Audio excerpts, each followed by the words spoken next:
G'day folks, welcome to a nice warm afternoon at Ed Systems. I apologise for the lack of videos. I've been trying to get a couple of other ones up that I filmed on the weekend, but I'm just having upload issues.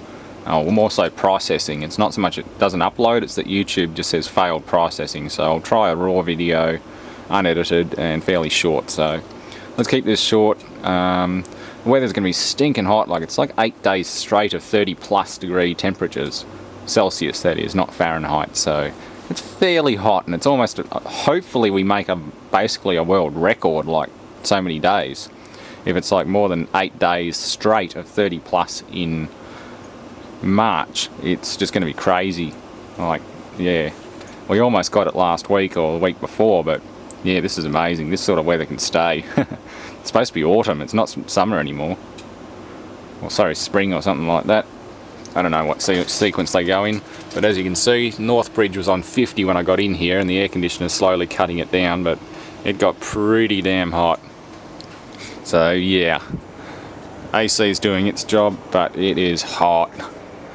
Anyway, I've had a bit of something of a tidy up and put the diesel back together again, and getting ready for a test fire, but I can't get fuel through again, so I think there's an airlock or something like that. And no, it's not the governor at this time. We didn't forget the governor, it's just not opening.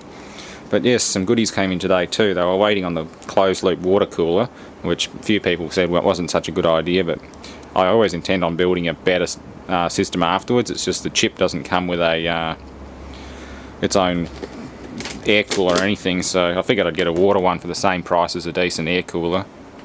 But that's the board, pretty damn good. Anything ASUS is pretty good. I went halfway for performance and halfway for price. Like, I didn't get the bargain basement stuff, but I didn't want to get top of the line and spend $3 on it. So look at what else we got. OEM copy Windows 7 Pro SP1 64-bit. Core i7 3820.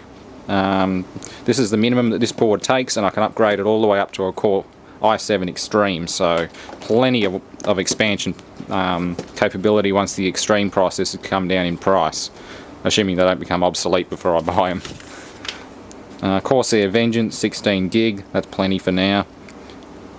Designed for i7 and all this stuff. I did compare all the components fairly carefully, so I know they will work together.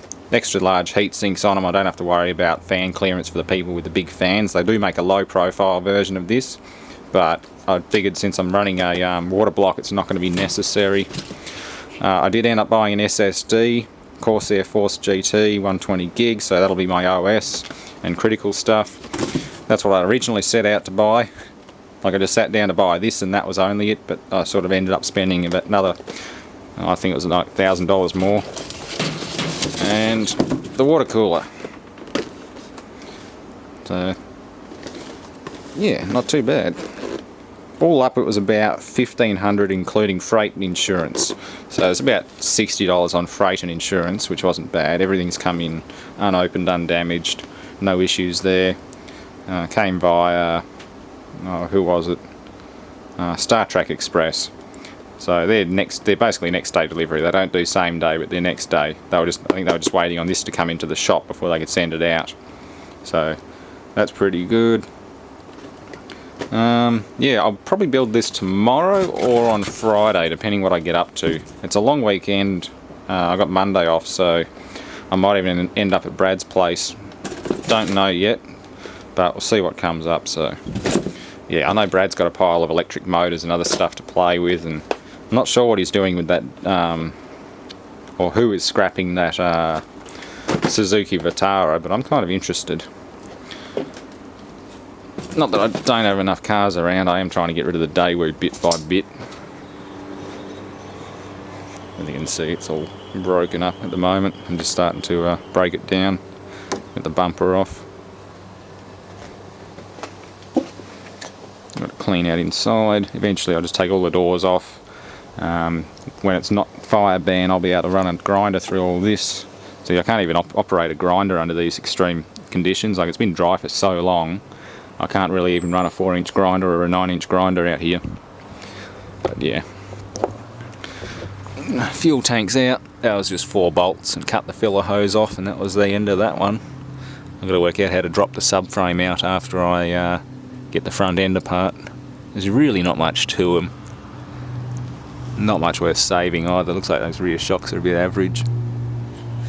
Wheel hub assemblies. Yeah, not bad. So I've got some good parts on it, but the wrecker just said he has plenty of them and they're really not worth anything, so I might keep some of the lights and other bits and pieces, but that's about it. And yeah, sorry to Daewoo Parts who wanted the corner repeater lamps. I was plinking the side of it with a bit of compressed air and a pipe, just some computer screws and little chunks of soldering lead, and I accidentally hit one of the corner repeaters, so I finished it off. Whoops. I know he wanted them because they're quite rare in the US, but they're not so rare over here, so if I find more of them, you can have them. I don't want anything for them, they're worthless over here. Just like the other stuff, like there's corner glass windows. The wrecker said he never gets demand for them. All the Lanos that were sitting in his yard still have the corner glass windows and everything in them.